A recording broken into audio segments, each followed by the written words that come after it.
Good morning, friend. Welcome back to the Morning Minute Meditation. Thank you for joining me on this fine morning. Let me ask you a question. Would you consider yourself to be honest or dishonest? Would people around you, if they knew you and knew you well, would they consider you a Pinocchio? You know, the little wooden puppet that Geppetto carved out, whose nose grew every time he lied. It is evidently a big deal, this business of lying.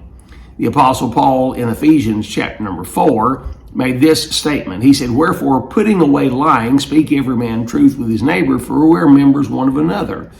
The Apostle Paul simply said, you bunch of Christians at Ephesus need to stop lying to one another. Lying, evidently, is a pretty big deal. I was reared by parents who taught us that lying would get us into very severe trouble, and we reared our children the same way, and they're doing the same with theirs. Lying is a big, big deal with God, and it ought to be a big deal with us. I was reading a USA Today survey, and it said that 56% of parents teach their children about the importance of telling the truth. Only 56%? Why should it not be 100% of parents teaching their children the importance of telling the truth? Children in the survey, 65% of them said that they would cheat on an exam if it was very important to them. And then there was a doctor included in the same survey who made this statement. He said, lying is such a part of our social life in America and in this 21st century.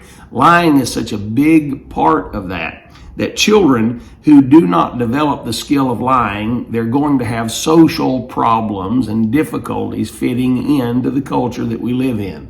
What a stupid statement to make, and yet the educated idiots are making these statements about the importance of learning to lie and learning to lie well. I wonder if he has the same philosophy about his children or his employees speaking to him in lies or truth.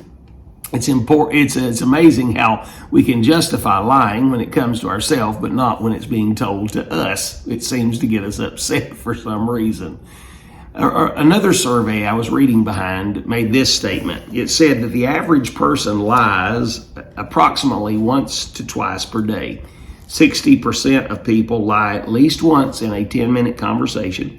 Men lie 6 times a day. Women lie approximately 3 times a day on average. 40% of people lie on their resume for getting a job. 90% of people lie on their dating profile online. 80% of women admit to lying to their husband about their spending habits. 50% of teenagers admit to lying to their parents about their whereabouts. People are more likely to lie to you over the phone than in person. I found that to be true. And then 81% of people lie about their height, weight, and age.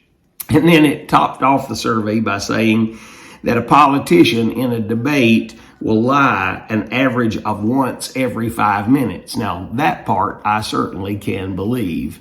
Is this important to God, this lying business? Well, according to Revelation chapter number 21 and verse 8, when all mankind is judged before God and he's cast into the lake of fire, the Lord Jesus doesn't look at those people and simply say, well, just because you didn't believe on me and what I did on the cross, you're going to hell. That's not what the Bible said.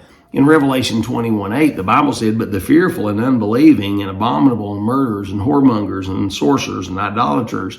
And it finishes out the list by saying, and all liars shall have their part in the lake which burneth with fire and brimstone. Lying evidently is a big deal to God. It's the last thing he mentioned on the list of people getting cast into the lake of fire over.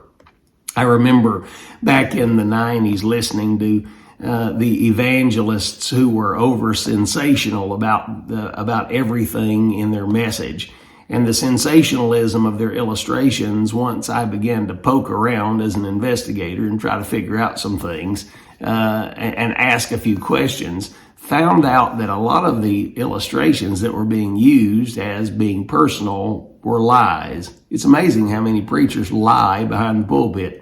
The truth is, if they were Pinocchio, they wouldn't have to go to the back door to meet you after service. They would already be there, nose first. Hey, don't be a liar. Everybody hates being lied to. Don't be one of those. I promise you, God will not be pleased. Hey, consider what I say today and be a truthful man or woman, boy or girl, along the way today. Have a grand day, my friend.